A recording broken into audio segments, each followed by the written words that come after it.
Have you given any thought to contributing to the Melt? It's easy to do.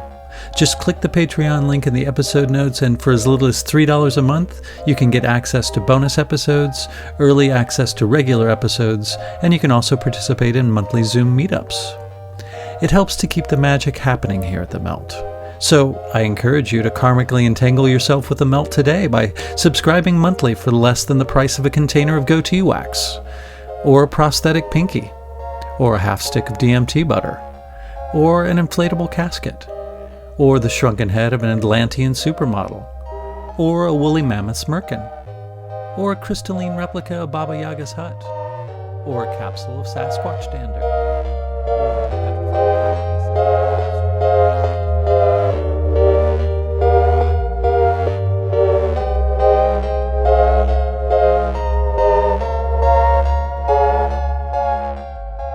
Hello, my name is Chris Snipes, and you are listening to The Melt.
Time and time again within the past 5 or so years, I have witnessed people who used to align themselves with the left become disenchanted with their former allies as they have watched them slowly morph into the very personalities that those same people used to despise. Somehow the group that used to pride themselves on being inclusive and tolerant have become staunch totalitarians without seeming to have noticed this drastic transformation. If one takes the time and effort to zoom out and see all of this unfold, one realizes that this is just one spoke in a very large wheel. History and the mechanics of change can seem like a metaphorical pendulum, and after a while you can see that the labels that could be called the extremes of the pendulum swing are interchangeable. Every few generations, through the sophisticated choreography of social engineering and other variables, such as the relatively short lifespan of humans, things can easily go topsy-turvy. This can be achieved in many ways, but currently we are seeing it manifest through partisan politics and the bias of corporate-funded media. We are told who the enemy is whilst being groomed to be the good guy. The trouble is that we're being groomed by the enemy to do its bidding under the guise of being the good guy.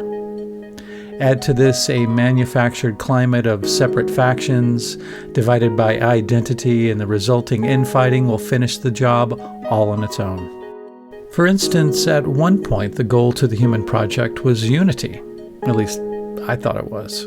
This was rooted on seeing people based on their character rather than on arbitrary indicators like their skin color, gender, sexual preference, or religion. But now we have that same sector of people pushing for segregation and judging people on arbitrary indicators such as their skin color, gender, sexual preference, and religion. Yet they are going about it in a much more outwardly hateful and brazenly aggressive way than even those that they once opposed have in generations. Today's guest, playwright and journalist Libby Emmons, has experienced cancel culture firsthand, albeit more informally than some. I start off the conversation by asking Libby to give a little background for those of you who may not be familiar with her. I'm a journalist. I'm the editor-in-chief at the Post-Millennial. And my preference is to write on culture stories, but I do a lot of politics and other things as well right now. And you didn't always do that. you were involved in the theater scene in New York up until about 3 years ago, when an article was published in Quillette called "The Transhumanism Revolution: Oppression Disguised as Liberation" that caused quite a kerfuffle. Tell about that whole debacle. It caused a little bit of a stir. Yeah. So what happened was I had been very interested in transhumanism. I've been interested in concept of body hacking, AI, human integration, and this idea of what's next for humanity. What does it mean to be human? I had read at a certain point that, and then I read this and I could never find it again, so I don't know if it's real. But I read that one of the roots of the word human is to bury, like humando means to bury. And as I said, I've looked this up a half dozen times since then. That was years ago. I can't find it again. Interesting. But it's stuck in my brain that there's this idea that if to be human is in part to bury the body at the end of life, then we must be, in a very real sense, our bodies. What is it about humanity? Can you separate the mind from the body? It's that, Cartesian question. So I was very interested in this. I was also very interested in concepts of transgender ideology and what that meant for women. I was involved in a feminist theater collective. We were called the Puss Collective, and with some extremely, talented and funny, interesting women. And so I was interested in these ideas. They seemed to be on a very similar track. So I wrote this article in Quillette. It was after,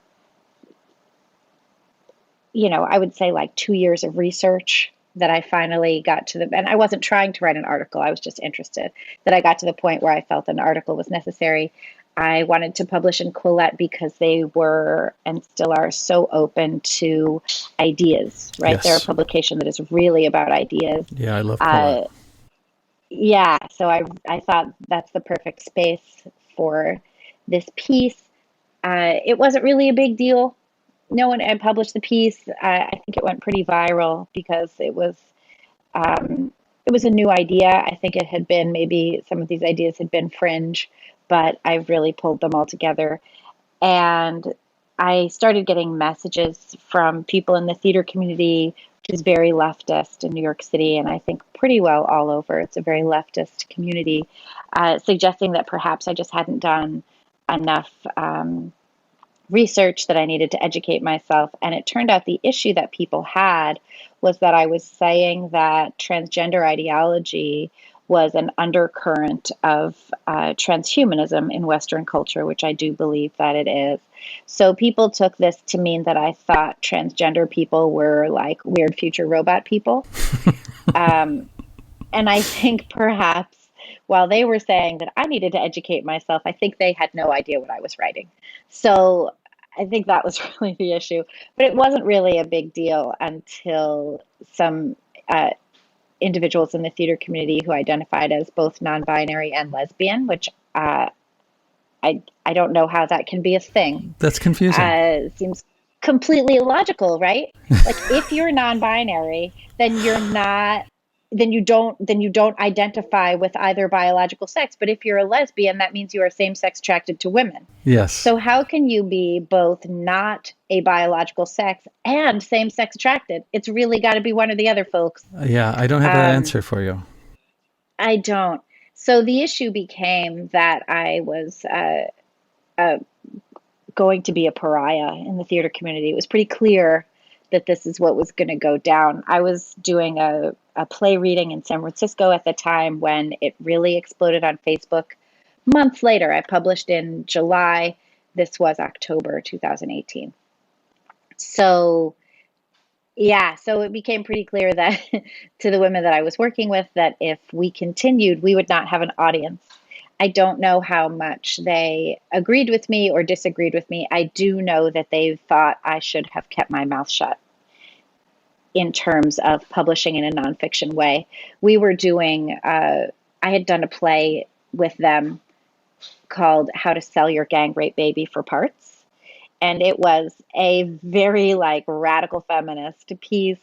It was it tore at transgender ideology, it tore at surrogacy, it tore at organ harvesting, and the subjection of women.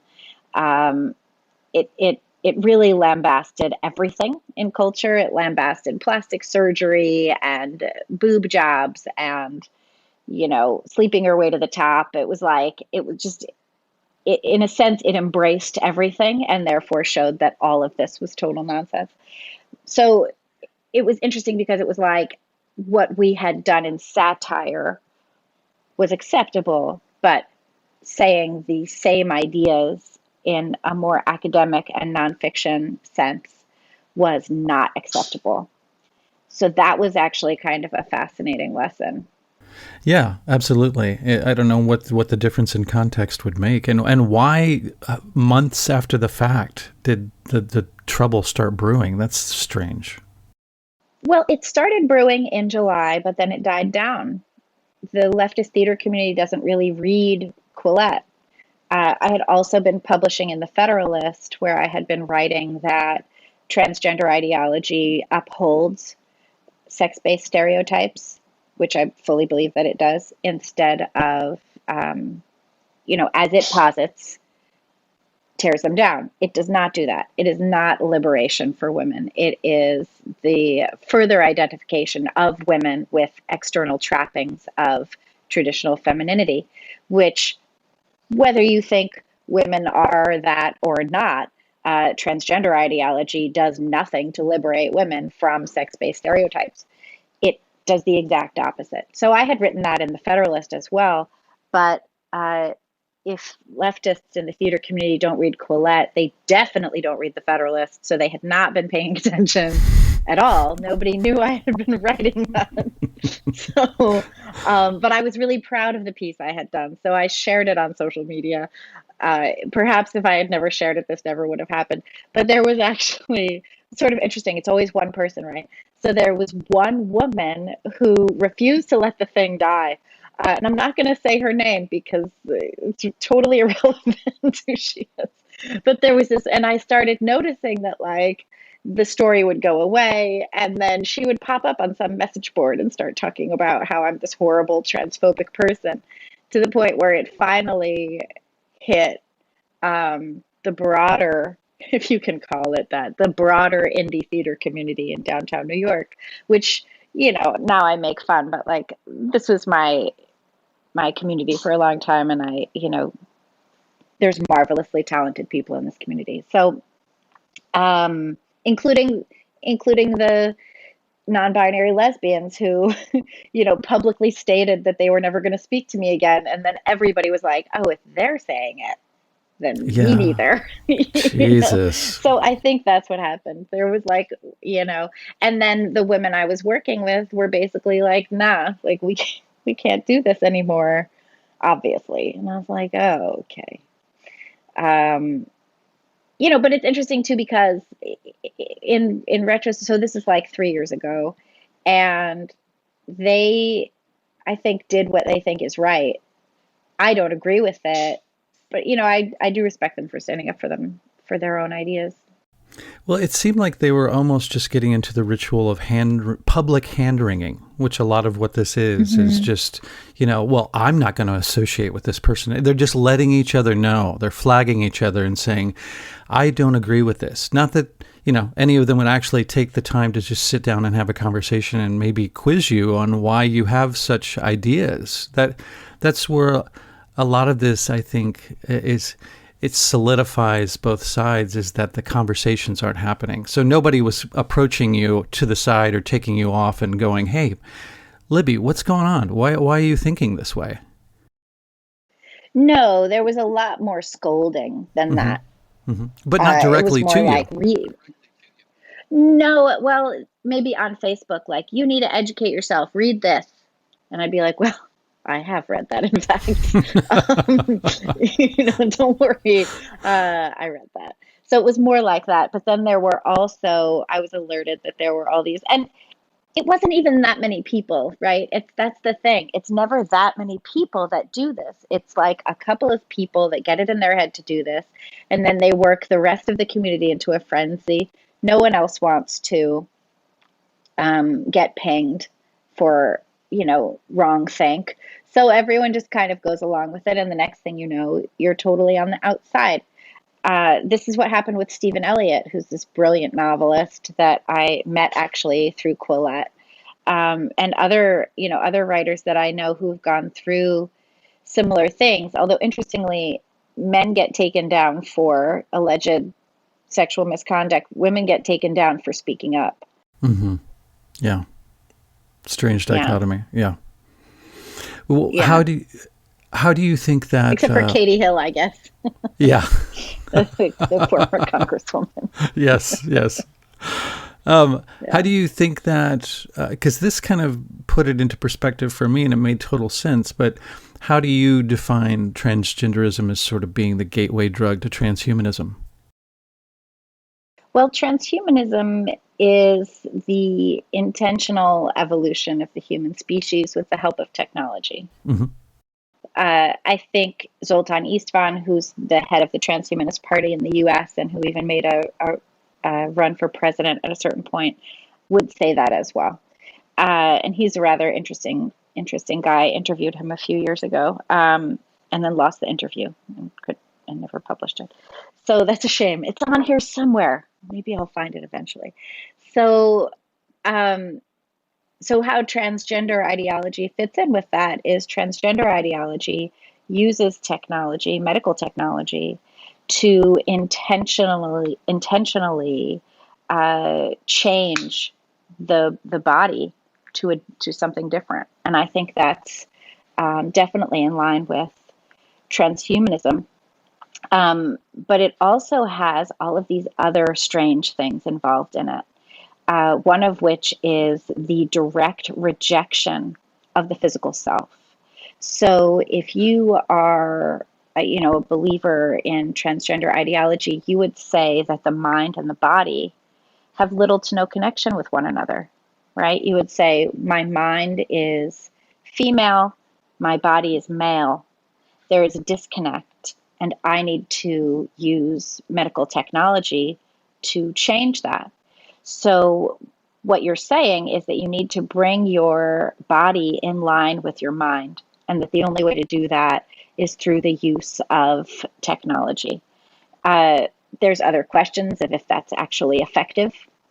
There haven't really been a lot of long-term studies on these kinds of things, but that is how I think the two are linked, is that they both posit that same idea, and they both say in a very real way that there is a disconnect between the mind and the body, and um, I just don't really think that there is. When we go through puberty, our brains are washed with hormones. This is something Natasha Chart told me, and she's very interesting writer and thinker. Um, and when we think, right, we think from the perspective of our body. And it's also interesting, and I'm just sort of like thinking about this as we're talking, but it's interesting to think that the identitarian movement that would also have you believe that your white body is integral to who you are, your black body is integral to who you are, would also say that the mind and body have nothing to do with each other when it comes to biological sex and gender. And I think we see this in a lot of ways uh, in what is currently leftist ideology in the West, which is a series of positions that are not undergirded by any uh, framework, that are not undergirded by any, you could call it a moral framework or even just a philosophical framework to give you any kind of baseline as to where your ideas are falling as regards your fundamental beliefs. It's like there are no fundamental beliefs undergirding these concepts, and that's, I think, the scariest thing to me, is that we have pulled out We have ripped the rug from under our feet, the rug being morality, the rug being, in my case and what I believe in, a Judeo-Christian morality. We've taken that away and we have replaced it with nothing. And from that moral baseline of Judeo-Christian morality, we have taken the concept of, the New Testament concept of compassion, and we have misapplied it in all of these cases to ascribe compassion, where actually what we are doing is indulging, licentious behavior and our worst selves. And we're doing it as a means to, objectify and worship ourselves. Yes. It's pretty wild to think about it like that. Or our idea of ourselves. Yeah. Yeah. Interesting. It is an interesting juxtaposition, while biology seems to, they're trying to phase biology out while simultaneously deifying it. That's such a strange razor's edge to exist on, to sort of act like, identity is so important, but at the same time, it's all the more nebulous because we're just kind of improvising it as we go along. Right. Yeah. And that's why transracialism is bad, but yes. transgender ism, if that's, I don't know, but transracialism is bad according to this framework, but transgenderism is fine, because apparently race is more innate than biological sex, even though the same ideologues will tell you that race is a social construct. Yeah, exactly. Yeah, and I was going to ask you what your thoughts were about the recent British influencer that came out as Korean and the left's sort of hypocritical pushback of that. Yeah, I thought that was, not only do I think it's totally hypocritical that they're pushing back, I think the entire concept of transracialism gives lie to the entire identitarian movement as well as the transgender movement. I just think it's completely bogus. My brother is actually Korean. He was adopted when he was 6 months old. So, really, he's a New Englander. But I think that he would definitely say, this person is not Korean. No one was calling them names when they were a kid. No, they're not from Korea. There's nothing about them that is Korean.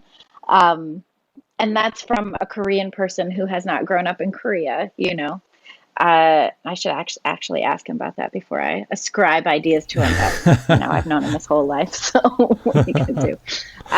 But yeah, I think that it was very strange. They had to push back against this person because they pushed back against Rachel Dolezal so hard. Yes. Destroyed her life. Exactly.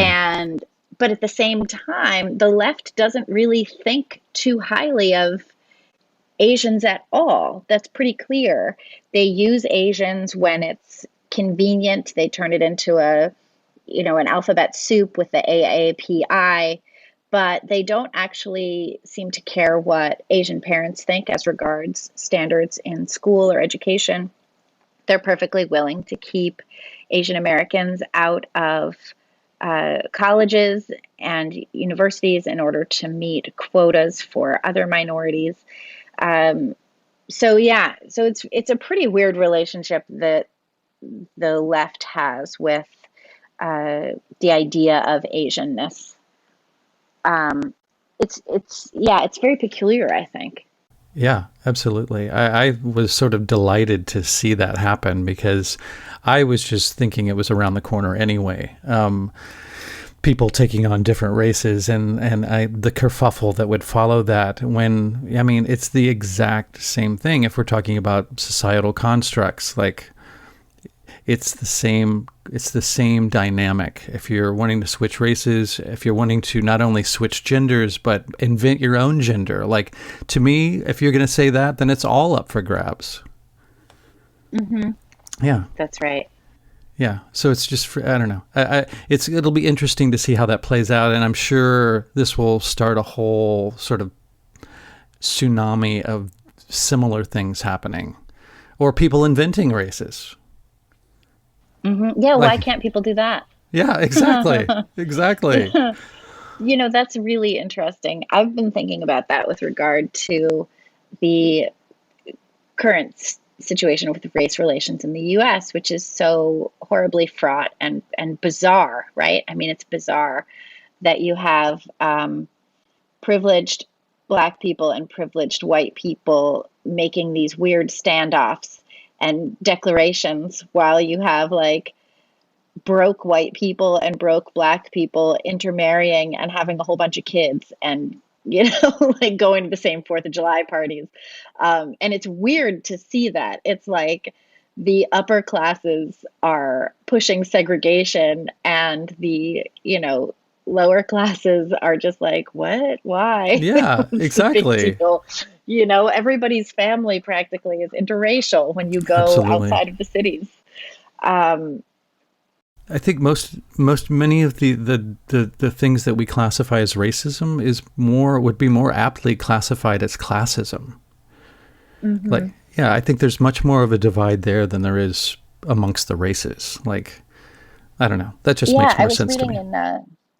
I was reading Thomas Sowell's, what is it, Disparity, and I think I have it here, Discrimination and Disparities. Hmm.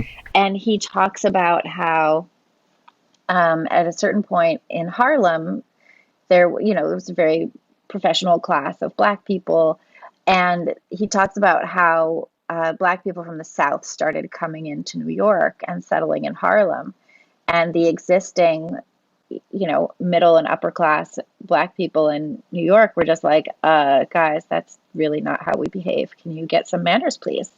And there was a big disconnect between Southern Black people and Northern Black people. And that same disconnect exists, of course, in various different white communities as well. It exists in the Jewish community, right? Like German Jews versus the influx of Jews from Eastern Europe. Um, yeah, and my son's dad's family used to call the German Jews the fancy Jews. And the fancy Jews didn't, his family's Jewish, and the fancy Jews didn't like the, influx of all of these people in funny hats, Hmm. was Yeah, yeah. basically the idea. And you see that, I think, all across the country in different communities where, uh, if we didn't have that weird classism, the concept of the nouveau riche in the US wouldn't exist either. Um, that's part of why like Donald Trump could never get into that club. Hmm. He just wasn't, his family was never going to be the right class, Yeah, exactly. no matter how much money they got. I like that Dave Chappelle in one of his Netflix comedy specials, he was getting down on white folks for calling parts of them rednecks and kind of poo-pooing the working class. Like, he was really pissed off about that. And it was like, that's a great point to make because no white person is really going to make that point. So it was interesting that he pointed that out and that he had a real problem with that.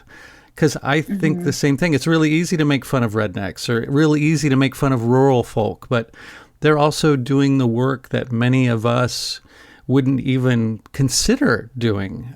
They do the dirty work in Hmm. many instances. So in a sense, they're like a separate class, and they're it's not really said this way, but they're kind of looked down upon as sort of a little lower, a little less sophisticated than the rest of us. I don't Yeah, sure. I don't Of adhere to course. that so much because I feel like my extended family are sort of working class and would be classified in Hmm. those. Yeah, so I understand that. I feel like I have a foot in both worlds, but they are definitely two worlds, to be sure. It's definitely two worlds. Yeah, I have one of my sisters and I grew up completely separately. I met her when she was 12 and when I was 17, and she grew up in upstate New York. She's smart, she's gorgeous, she's interesting, all of those things. But we had completely separate upbringings. She went to rural public schools. I went to prep school. She went to, a local state community college. And, I went to ridiculous liberal arts schools. Um, you know, but it's interesting because her life is different than mine. We're very similar in a lot of ways, but the choices we've made are very different because the choices that we had available were very different. and in a lot of ways, like she has two kids that she had in her 20s, and I have a son that I had in my mid 30s, and I'm like, wow, like you have two kids. That's so nice. I have one, and I'm lucky that I do because, I came in under the edge there of being able to have a child at all. So yeah, it's interesting. It is interesting. Different contexts really make for different Yeah, and outcomes. she's done a lot more physical work in her life, and you know, the most physical work I've done in the past 10 years is like lugging sets for my theater projects. Sure. That's it. Uh-huh. Yeah. Well, going back briefly to transhumanism, do you think that it's an inevitable outcome, or do you think that there will be enough pushback once these things start to fall into place, like talk of the Great Reset and all this stuff, that it will diverge in a way that we maybe can't foresee right now? I think we could foresee it, definitely. There was a story that was a novella written by E.M. Forrester in, I think, 1918, something like that. It was called The Machine Stops. And you can get it for free. It's online. But he wrote this story about this woman, Vashti, who lives in a underground studio apartment and gets everything from what they call the machine. She can talk to the machine. She can ask the machine to send her some food. She can ask the machine to make phone calls and connect her to her friends. She can ask the machine to play music for her or lower the lights or anything like that. The earth, the ground level, which is stories above where she is uninhabitable due to like toxic air pollution, basically.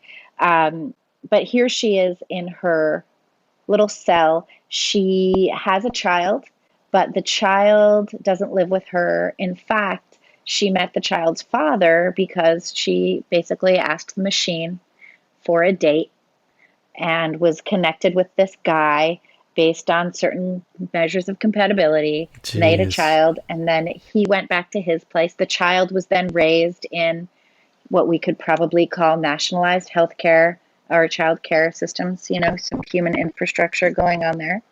Um, and she is very smart. She reads a lot. She watches a lot of lectures that her friends give on the what is basically a Zoom screen. And then she delivers response lectures. Her child contacts her and is like, Mom, I need to see you in person. And she's like, really? Why? Like, this is totally fine. So when you say, could we not foresee it? I think for sure we can foresee it. I think our artists and thinkers have been foreseeing these things, in Forrester's case, at least for a century. So that's there. Is it inevitable? There's another, I don't know. And what I think is sort of fascinating to look at is the change in our dystopian fiction. So, I mean, when you think of dystopian fiction, the original, of course, was Thomas More's Utopia, and utopia was a word that he created. And that utopia that he wrote about was actually a dystopia. That's the whole point. Like, utopia means perfect place, but we have not actually imagined that place in fiction. We have only imagined the word. Everything that we imagine after that word is not paradise at all.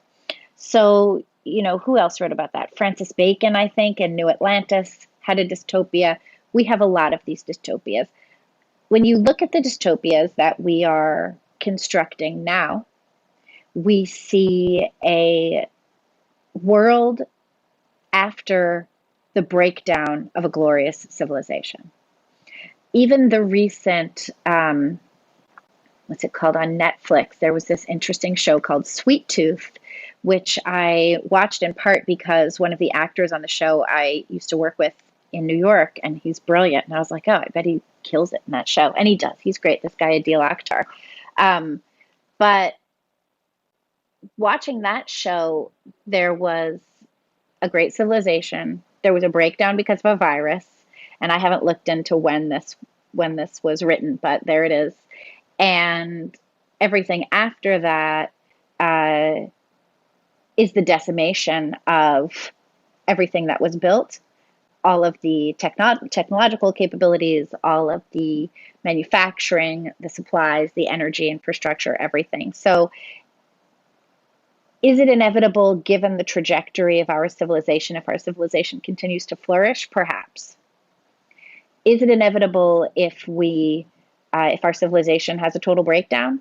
I just don't know. And we saw during this past pandemic year that the breakdown of civilization is more likely than it previously appeared.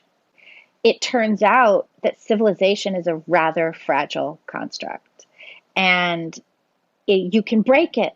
You can just totally break it. We have spent decades at this point undermining the moral foundations of our civilization, saying that they are actually immoral, reversing that, removing them, and ending up with ideologies that stand on nothing. And then we had a year where, with this pandemic, where the elected and appointed leaders of our nation and, in fact, the world, it turns out, don't actually know anything more than anybody else. The expert class, and this is something that I've thought about for a while, because, as I said, like, I went to ridiculous schools. I went to prep school, liberal arts school. I went to an Ivy League graduate school. These are the leaders, right? I went to school with all the people and the types of people who, at all the other schools as well, those are the leaders, right? They're just as big idiots as me. They're just as stupid as the rest of us. And they're just as smart as the rest of us. So when we look to these leaders and we think like, oh, they know better than us, they don't. They're just also doing this, and they've been focusing on these other things. But these are still just ideas that they have. And their exalted positions in the realm of, politics or industry or whatever does not give them any kind of moral authority. And it only gives them the authority that authority brings with it. So we have to hold them to account. We have to not put so much faith in them just because these are the people who have power. My son asked me yesterday, how, like, he was like, how do you know famous people? And I was like, famous people are just people who have a public facing job. That's all that is. Like, part of your job when you're a famous person is to, like, be in front of stuff and say, hi, look at me, here's my face. That's part of your job. But that doesn't mean anything about you. It doesn't say anything about you. It just says that that's part of your job, right? Like, part of my job is to, like, go on a podcast and talk about stuff. That doesn't mean that my ideas are better than somebody else's. It just means that, like, that's a thing I get to do. Like, Yeah. Yeah. So, I mean, here we are having this conversation. This is like the thing we get to do. It's the thing we're doing. It doesn't give us authority or power or expertise or anything else. Sure. It just means we're doing this thing. Yeah. Yeah. So I don't and know. It happens if it's to be something that is to distributed amongst a large group of people, whereas somebody that puts roofs on houses. Sure. Well, what do you think? I mean, the fascinating thing that I see about this thing called the Great Reset is that many people who don't know much about it, it sounds too science fiction like. It sounds like, I don't know, depending on what side you're on, not that there are sides, clear-cut sides, but to some it may look very utopic, to some it may look very dystopian. I happen to be a part of the latter of those observations, but people who don't know much about it think that, oh yeah, that's no Great Reset. There's nothing like that happening. What are you talking about? But really, with just maybe 15 minutes research. It was published by the World Economic Forum. Exactly. Yes, exactly. They put out and a it's whole like this thing. all-encompassing. It was on the cover of Time magazine. For sure. They have a fucking podcast themselves. So Justin Trudeau, like, in Canada, is all on board. So's, our pretty boy Biden over here. So it's like half of the Western leaders. Jacinda Ardern is out there being like, everyone, you have to censor the internet now. I mean, come on, these people are Yeah. saying it to your face. We want to remake society so that we're in charge forever and you get nothing and you own nothing, right? Like there's this other idea like give up ownership, everybody share everything. And it's like, no. Like I grew up in the 90s. I want to own my records. I want to own my Yeah. books. It sounds horrible. Uh, I'd like to own a home. That would be cool. Yeah. Then I heard about this thing like homeowners association fees. Exactly. God. Why can't I just own a home and live in it and have nobody Yeah. bug Yeah. me ever again?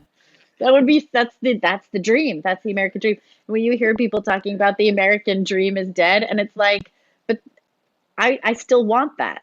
I don't know who has that, but I still want that. Sure. Sure. I mean, that's a Yeah. different desire to have because of where you live. New York, it's not necessarily a place. I mean, if you're in the heart of the city, like having a house seems like a big step up as opposed to being confined to an apartment. Having your own yard and, Yeah. it's more of a sense of autonomy. But That would be cool. the Yeah. yeah, for sure. For sure. I recommend it highly. And another aspect of the Great Reset that really freaks me out, and I think it should freak any critical thinking person out, is this concept of biometrics, which I think is kind of ties into where this whole COVID narrative seems to be heading, is into these vaccine passports, and how they will contain, lots of pertinent information on everybody. And you've got to have that. And if you want to go to public gatherings, or if you want to have a job at some point, or fly, or whatever. So I find all of that highly concerning. Me too. Yeah, I hate it. Yeah. I hate everything about it. I find it a little terrifying. This idea that you have to tell people what's in your blood before you're allowed to do something. Yeah. It doesn't seem right.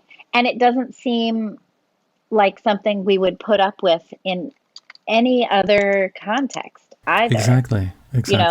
Like, do you have HIV? If you do, you can't come in. Nobody would stand for that. No, not at all. And just because COVID is more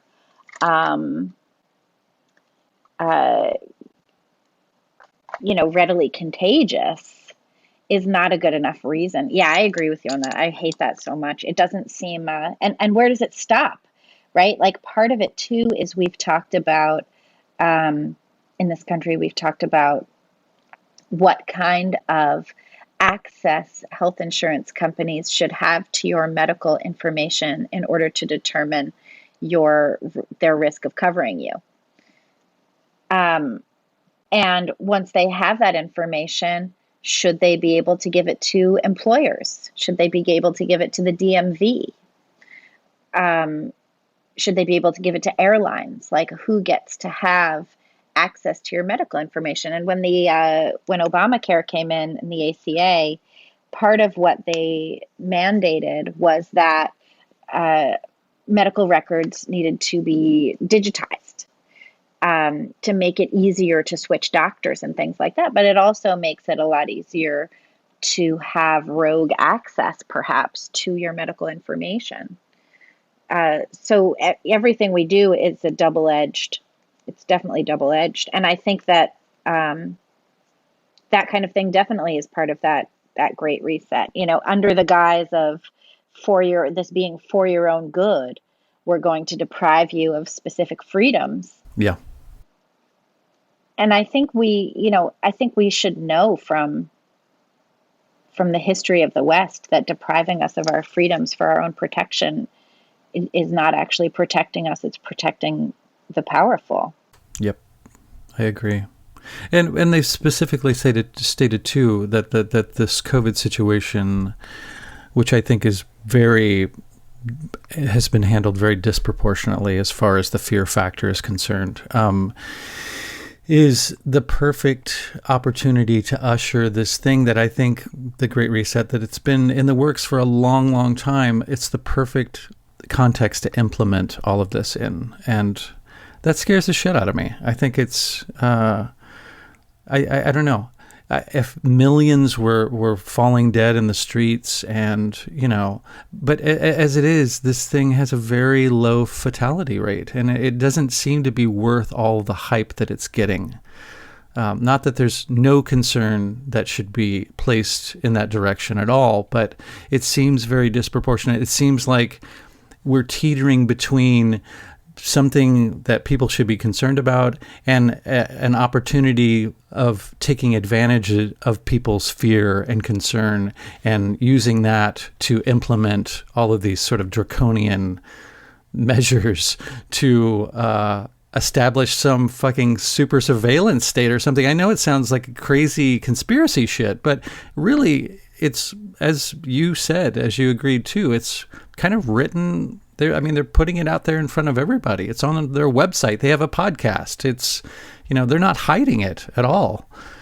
So no, and then also too, when you look at where we got these ideas of lockdowns and depriving everyone of their freedoms, they came from the Chinese Communist Party government's response to their COVID outbreak in Wuhan. And then it turns out that a bunch of the pictures we saw from Wuhan of people laying dead in the streets, those were staged in order to make people in that city stay inside. But that's where we took our cues. And, not to also sound like a crazy person, but in the intervening months, China has used this period of time to completely destroy the autonomy of Hong Kong. And no one has paid any attention to that. They put in place these national security laws in 2019 where, pro-democracy activists spoke out against the national security laws. They spoke out against the concept that Hong Kongers should be extradited to mainland China to face trial. And there were a lot of protests going on in 2019. And I was, writing about that a little bit, watching other people mostly write about that, talking about how the U.S. really should try to tell China not to do it. You had the U.K. being like, guys, you're breaking our treaty. This wasn't the deal.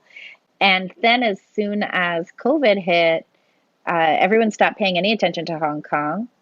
And China has thoroughly cracked down. They used COVID as an excuse. They shut down the Apple Daily. They imprisoned its founder and funder, Jimmy Lai. Who knows what's going to happen to him now. And they have completely decimated press freedoms. They've decimated individual freedoms under the guise of COVID restrictions. And everybody in the West is so obsessed with their own their own COVID situation that they're not paying any attention to what China's doing. And it's scary to watch that. It's scary to watch an authoritarian nation take over more area. Even the New York Times was saying, putting out op-eds saying that Hong Kong is China. Don't worry about it. There was an op-ed that came out, I think was it December of this year, maybe, talking about how China, there are a lack of certain freedoms in China, but walking around in, was it Shanghai or Beijing? I don't remember, but just that everything felt totally open, and it didn't matter that you didn't have the freedoms of the press and freedoms of speech because you had the freedoms to go out to dinner with your friends. Yeah, exactly. Yeah, I think that's a good point to bring up too, is that we've gotten to a point where so many people are so desperate for things to just even slightly resemble normal that they would be willing to give up their civil liberties just to fucking go out and eat and not have to wear a mask. Yeah. And it's ridiculous. Yeah.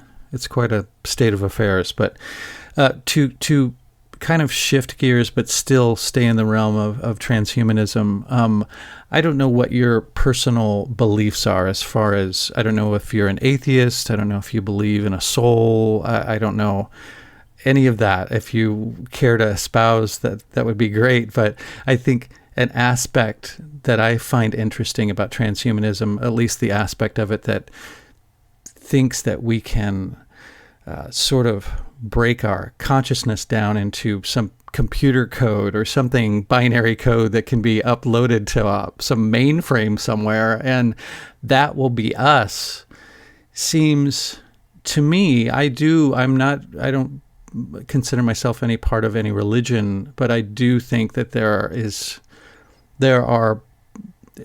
the physical is not where existence ends.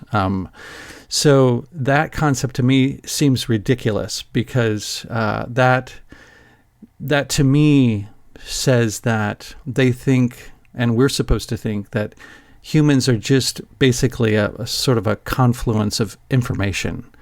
And I think there's so much more than that. Like, say, when you do die, and in the meantime, when you were alive, you did upload your quote unquote consciousness to some fucking hard drive somewhere. So yeah, you die and I believe in a soul or a spirit or something like that transcends the physical. That's you. That's the part that leaves. So what you have left is just a flimsy Xerox copy of all of the information that you sort of have accrued throughout your life. Does any of that make any sense to you? Yeah. So Elon Musk is doing this Neuralink, right? Mm-hmm. Which would basically allow human beings to interface in a mental and brain capacity with computers, and to control things using their you can think something, and then that would be the command to get the computer to use it. That's something called AI human integration, and I think that is part of the undercurrents of transhumanism in Western culture as well. In terms of my own personal beliefs, I do not believe that a human being separated from their body is a human being anymore. I think we are intrinsically linked to our corporeal selves. And in terms of my own personal beliefs, I was raised Catholic, although I was raised Catholic with an evangelical grandmother who was opposed to the idea of my being raised Catholic as well. So, but one thing I like about Catholicism are that there are these traditions of faith that go back thousands of years that connect us to our, ancestral selves and ancient ideas. And I think that has a lot of worth and merit. But no, I don't think that we are either less than or more than our physical selves. It's interesting too, because I teach. I've taught catechism at my church, which is basically the confirmation years for 7th and 8th graders to become adults in the Catholic Church. And there are atheists that come through. And I tell the kids, I'm like, look, you can be an atheist, but that doesn't mean that the traditions of faith need to be foreign from you. You may find at a certain point in your life that these traditions of faith have meaning, and that you are glad that they are so easily accessible to you. So, keep them here, just hang on to them, and then you can decide later. But it's like saying that you don't want to study calculus because you're never going to use it in life, or algebra or whatever. It's really less than that. It's more like basic addition and subtraction, as far as I can tell. But, learn it now, and then when you need it, you have it. But yeah, what would it mean to be a human being without a body? Is that a human being? If your consciousness is elsewhere and it is thinking, does that mean you are thinking? Or does that mean that something other than you is thinking with information, forming thoughts with information that you may have accrued? There's also this idea when we talk about the concept of an afterlife, and we have an awful lot of people very happy to discredit faith and Christianity and religion, happy to discredit the concept that there is a creator at all. But we also have the scientific theory that energy can neither be destroyed nor created. Yeah. Is that right? Do I have that right? Yeah. If energy can neither be destroyed nor created, and we do not know how to create life without the building blocks that have been provided to us by human reproductive systems, then when we die, what happens to our energy? What happens to those electrons in our bodies? Uh, I think that they continue on, which I think means that our energy never dies. It just turns into something else. Yeah. And we don't Yeah. know what that is. And there's no reason to think that death is the end of our existing energy, you know? Because it isn't in a scientific sense. For sure. And I think that there's actually Yeah. plenty of studies and evidence of that consciousness need not be constricted to the mind or even a living body. I mean, people who have died, at least for a short period of time, say on operating tables and stuff like that, who then later describe, things that were happening while they were supposedly dead in the operating room, that they, scientifically, there's no way they could have known that. So I find that fascinating. I think that's fascinating too. Yeah. Yeah, go ahead. Oh, I just think that I mean, that happens very frequently, actually. And I think I also have a problem speaking about this kind of stuff with just this sort of atheist believer paradigm that you either don't believe in anything, you're a total materialist, or you're a part of some religion and you believe in it. A deity or a spiritual hierarchy or something like that.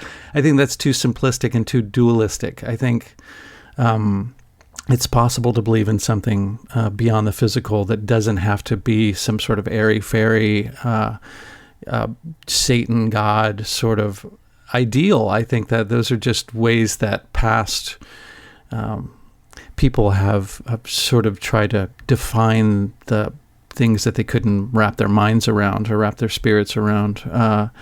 So I think, I think that first of all, we need to get out of that sort of dualistic paradigm. And I find it fascinating to study areas that lend themselves to the fact that there's more going on here than just the coarse physical nature of things. Yeah, I think I think we don't know what we are, right? Sure. That's why I think that religion and faith are so integral. We talk about, like, for example, we talk about the Dark Ages, right? And we say that during the Dark Ages, all of this knowledge was lost. And how could you lose all that knowledge? How can you forget? How can you lose it? And we're living through a period now where I think we are losing knowledge with great rapidity. And part of what makes us lose our knowledge is that we discredit our ancestors and we discredit what they learned and we discredit how they expressed that knowledge to us. So there's this great book called The Golden Bough that talks about, it really digs deep into old magic and old mystical ideas and religion and all of this stuff and the ancient stuff. And you had people in Japan, I think, worshiping bears. You had people in Germany worshiping trees. You had all of these wild sacred rites that people undertook in order to create a world or preserve their world or, keep things safe. There's this great example in the book of, I think it's in Polynesia. So the men would go out on these big boats and they would go hunting at sea, right? The fishing, whatever. And there would be women who would stay on shore. They would stay in the homes and they would face in the direction that the ships had gone. They would stay perfectly still. They would not move from side to side. And this was to ensure that the ship stayed on course. The places where the ships had been, the boats had been on shore, you would not cross over them. You would not walk over those spaces while the boats were at sea because you did not want anything to get in the way of the boats. And these people, the Polynesians, were the ones who could navigate by stars. They could navigate by, the setting of Rigel, Um, this is knowledge that is lost. There's like, I think, one guy left who has that tradition, who has that knowledge and awareness and how to navigate a ship by starlight. I mean, come on. That is like the coolest. That's the coolest ever. And we're losing Absolutely. that knowledge. Yep. And that kind of knowledge is getting lost all over the place because we just don't think too highly of our mystical ancestors and their bizarre traditions and their strange ways. But what all of this tells us, this ancient magic, if you will, as it's described in the Golden Bough, is our ancestors had experience of the natural world. They used the tools that they had at their disposal and their understanding to express that knowledge and awareness, and they passed it on to us. And we throw it aside because we figure they weren't as smart as us. Hmm. But we're all the same smart, Exactly. right? Like, we're not smarter than our ancestors just because we have more shit and just because we have computers. They couldn't handle a computer, but like in the dark ages, they invented a mirror, and there'd be no Hubble telescope without a mirror. So, what kind of darkness is that really when they are creating the tools that launched us eventually um, into the ability to see other galaxies? Exactly. Yeah, I think that's Yeah. where technology can sort of stunt us in a way. Like our tools seem to be advancing much faster than we are collectively. So I think that balance has really been off for quite a while. Like we've learned not to rely so much on ourselves and our innate sense and our connection to a greater context. And so Hmm. we rely on our little phones or, other sorts of machines that are great, and sometimes they offer us great convenience. But I think sometimes, well, I don't think sometimes, I think often we pay the price for that convenience because we lose stuff. Yeah, we turn inward, and I like to think of human beings as a race of explorers. Like wherever we are on the globe, we have wanted to go to the other place and check it out. And I think that that penchant for exploration has turned inward, and we forget how much is out there. But this is what if we look at the ancient texts, this is what our ancestors could tell us. Hmm.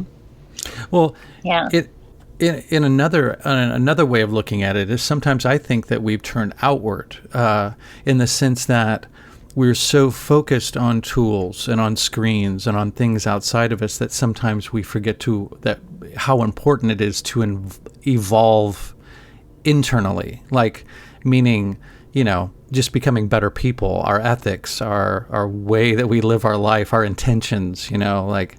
So in that sense, I think it's it could be seen the other way too. Like we're too focused on, and I think that's where a lot of circling back around, that the left has gotten their way of viewing things is that you are making me unhappy, you're making me feel uncomfortable, instead of being more rooted in a sort of an inner confidence and an inner centeredness and groundedness, and instead thinking that all this shit outside of you is just out there to harsh your mellow, and you have to shut all of them up before you can feel any inner peace, instead of just really focusing on cultivating some sort of inner peace. And then it doesn't matter so much what's happening outside of you.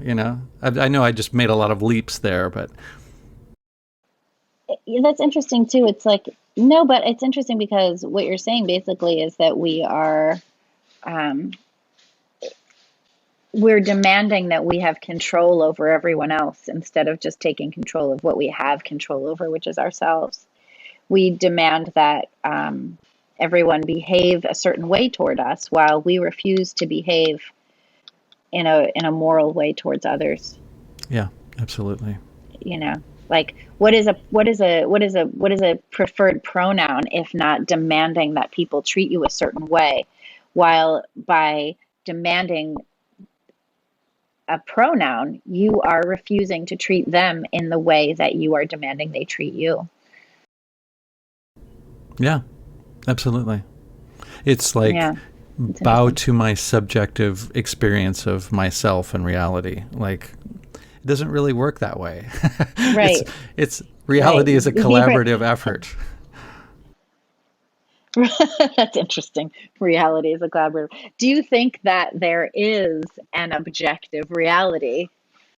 Boy, that's a that's a tough one. Um, Jeez, Louise. Sometimes my go-to answer to very, very complex questions like that is all of the above. So I think that there is sort of a collaboration between an objective reality, but I think also there's a lot of malleability to that reality. I think that it is a collaborative sort of experience. And I think what we each add to that really can change the direction of that reality. I mean, I think of course, as far as sort of a coarse physical reality is concerned, it would be easier to say, yeah, that table is a table and we can all see that table there. But there are lots of ways of perceiving that table, lots of ways of utilizing that table. So I think it's a little bit of both. What would be your answer to that question? Well, just as regards the table thing, did you ever read that poem? What is it, Louis Aragon? And it's called La Table. And it's just like La Table, La Table, La Table. But that's the Platonic question. Like, what is the ideal table? Um, it's interesting. The question of if there is an objective reality, if there is, there needs to be a being that can perceive it. And if there isn't a being that can perceive an objective reality, I wonder if it matters if there is one at all. But I do think probably, yes, there's an objective reality. And I think that in a lot of ways, the push to remove the human impact from our world is one to say that objective reality is one that exists without human beings in it. If there's no being that can perceive an objective reality, it might not matter if there was one or not. There is one. But we also have on the left this push to, with the Great Reset, right, and other things like climate alarmism and all that, we have this push to remove human beings um, from the world, you remove human impact, perhaps, from the world. And that's almost a way of saying that objective reality is one that only exists without human beings in it. Interesting. That's a very interesting concept. I've never really thought about it that way before. Yeah, Unless we're sort of unless odd. we're all uploaded on some mainframe somewhere, operating. In which case, what would the impact be at that point? Would we start claiming that our impact in energy consumption for, to keep our servers Yeah, cooled in the Pacific Ocean is a problem? Like, what exactly. would we be doing then? It's almost as though the further we move on through humanity, the more we just want to erase ourselves from the world. Exactly. Which I don't know what that desire is, to start with a new slate. Will we be easier to manipulate if we're all uploaded on some stupid mainframe? Who knows what the out. I think part of it is that we have a real desire to see how the story ends. And if the apocalypse doesn't come, eventually we're going to create one ourselves. We do it all the time, right? We cause massive wars. We destroy ourselves over and over just because we can't wait to see how the story concludes itself. So weird. And you never see any utopian science fiction. Like, it's all just like, this is how it's going to end, guys, or this is how it could end. I mean, Black Mirror is a good example of Well, that. but what you're forgetting though is Star Trek. You're right. You're forgetting The Next Generation, which is of the Star Trek series, that is the most actually utopian one. They have created what appears to be a perfect society, and in only a few cases in that series do we see places where it's gone wrong. Like you have the drumhead trial. That's one that where things go wrong, or when they're trying to figure out what kind of Rites Data has because he's an android. But the next generation, I think, is the closest American science fiction has gotten to imagining an actual perfect society. Well, that I have to admit right here and now, I've never watched one episode of that series, but that makes me want to. Have you watched the original? I watched the original, but it's been years ago. I've tried to revisit a few, but they just seem sort of silly, but I should give it more time. There's only like 3 seasons. You should give it. Yeah, first of all, the original series is spectacular. And what it tells us about, it's wonderful. The writing is really interesting. There are several episodes that almost function more like stage plays. That is really cool.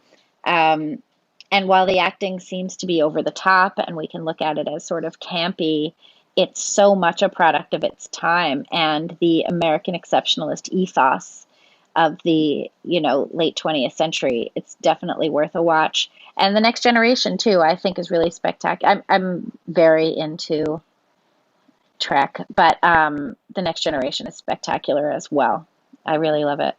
I think Deep Space Nine also is worth it's worth a watch. Way more seasons.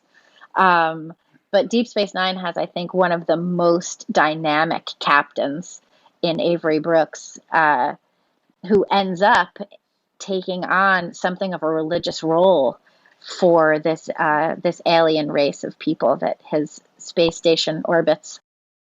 So, interesting. I'll check those out. Are they streaming anywhere, or do I have to go to the library? They're all on Netflix. They're all on Netflix. Oh, wow. I didn't know that. Under my nose all this time. If we've done nothing else on this podcast, getting you to watch Trek would really be an accomplishment. Cool. Well, I'll certainly check that out for sure. It sounds like something I could watch with my kids too. Oh, really? Yeah. I try and make my kid watch it all the time. Cool. Yeah, fabulous. All right, great. Well, that sounds like a perfectly upbeat note to end this podcast on, which has covered some pretty treacherous territory, but enlightening in the end, of course. Libby, I want to thank you so much for agreeing to have this conversation. I know it's not the typical sort of podcast that you are a guest on, but thanks for agreeing to do it. And it was very enjoyable. I'm very happy to. Thank you so much. Absolutely. Okay. Are you, before we leave, do you have any sort of projects that you're working on right now? I'm actually working on a book about how to make a conservative arts and culture movement. Cool. And if I can get that finished, hopefully that will come out in the fall. I'm pounding my head against those pages. So hopefully that happens. And of course, I'm at the Post Millennial, and I'm there all the time, every day. And I'm also a senior contributor for The Federalist. Mostly there I cover culture, which is a lot of fun. Fantastic. And where can people find you and your work online? On Twitter, I'm at Libby Emmons, and I'm at the Post Millennial every day. Cool. All right. Well, thank you so much. Have a fantastic rest of your day, and I'll let you know when I post this. Okay, great. Thanks so much. Yeah, take care, Libby. Bye.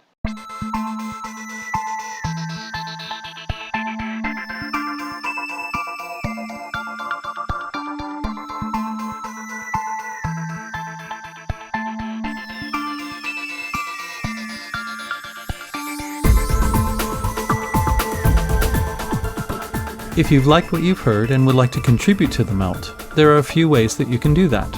The most tangible would be financially. Just click the Patreon link in the episode notes, and there you will find ways that you can contribute for as little as $3 a month.